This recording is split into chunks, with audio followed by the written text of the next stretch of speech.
Kakinada Suryaraopeta beach వద్ద ఈ నెల 16వ తేదీ సోమవారం వినాయక నిమజ్జనోత్సవాన్ని ఘనంగా నిర్వహించేందుకు పటిష్టమైన ఏర్పాట్లు చేస్తున్నట్లు సాగర Vinayaka Utsava Samiti Kakinada rural convener Rambala Venkateswararao, co convener Bolisetti Ramakrishna తెలిపారు.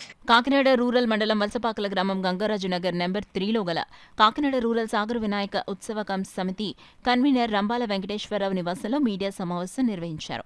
ఈ సందర్భంగా convener Rambala Venkateswararao, co convener Bolisetti Ramakrishna, పదాధికారులు కవికొండల చలపతి, అనపర్తి వెంకటేష్, సిరెడ్డి నాగ రమేష్లు మీడియాతో మాట్లాడుతూ ఈ నెల 16వ తేదీ వినాయక నిమజ్జనోత్సవాన్ని ఘనంగా నిర్వహించేందుకు అన్ని పటిష్టమైన ఏర్పాట్లు, భారీ బందోబస్తు, భారీ విగ్రహాలను నిమజ్జనం చేసేందుకు భారీ క్రేన్లను ఏర్పాటు చేస్తున్నట్లు వెల్లడించారు. ఏదైతే ఈ నిమజ్జన ఏర్పాట్లు ప్రజలందరూ కూడా భక్తి శ్రద్ధలతో జరుపుకోవడమే కాకుండా అపార్ట్మెంట్లో కూడా చాలామంది మహిళలు కావచ్చు, వీరందరూ కూడా ఎంతో ఆనందంతో ఒక వినాయకుడిని నిలబెట్టి వారు 9 రోజులు పూజలు చేసి 10 రోజున కలపడానికి తీసుకొస్తారు. నిజంగా మహిళలు కూడా చాలా ఉత్సాహంగా ఒక అపార్ట్మెంట్లో ఉన్న వాళ్ళు 10 మంది, 20 మంది, 50 మంది సరదాగా అక్కడికి వినాయకుని కలుపుకోవడానికి భక్తిభావంతో ఊరేగింపుగా వస్తున్నారు. వారందరికీ కూడా సకల సౌకర్యాలు అక్కడ ఏర్పాటు చేయడం జరుగుతుంది. తప్పకుండా అదే భావంతో రావాలి.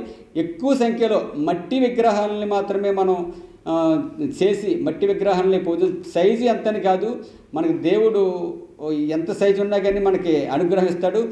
దానికి మట్టితో చేసిన వినాయకుడిని మనం తీసుకెళ్ళినట్లయితే పర్యావరణానికి కూడా మనకు అనుకూలంగా ఉంటుంది. ఆ విధంగానే మన హిందూ భక్తులందరూ కూడా ఆ విధంగా ఈ రోజున మనం దేశాన్ని రక్షించాలంటే పర్యావరణాన్ని ముందు కాపాడాలి.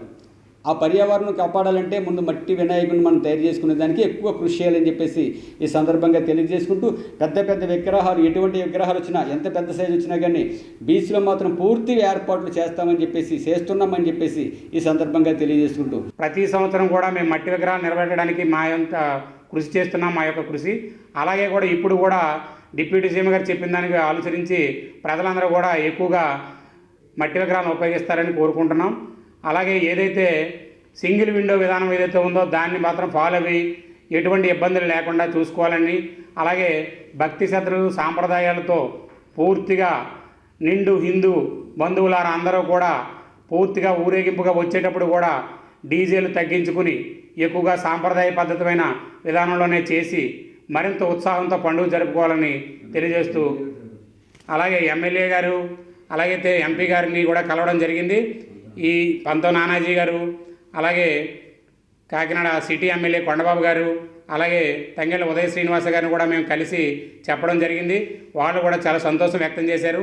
ఈ విధమైన పండుగని అందరం కలిసి జరుపుకుంటాం కాబట్టి భక్తి శ్రద్ధలతో జరిపించాలని, అలాగే బందోబస్తు విషయంలో కానీ, ఫెసిలిటీస్ విషయంలో కానీ, శానిటరీ కానీ, వాటర్ ఫెసిలిటీస్ కానీ, ఫైర్ సర్వీస్ కానీ అన్ని విషయాల్లో కూడా పూర్తి సహకారం అందిస్తామని తెలియజేయడం జరిగింది. ఇదంతా కూడా ప్రజలందరూ కూడా ఉపయోగించుకుని చక్కగా ఈ 9 రోజులు జరుపుకుని 16వ తారీఖున మాత్రం నిమజ్జనానికి అందరూ కూడా జిల్లా వ్యాప్తంగా పూనుకోవాలని, అందరూ వేరే వేరే రోజుల్లో చేస్తే బందోబస్తు ఏర్పాటు కూడా కష్టం అవుతుందని చెప్పి తెలియజేస్తూ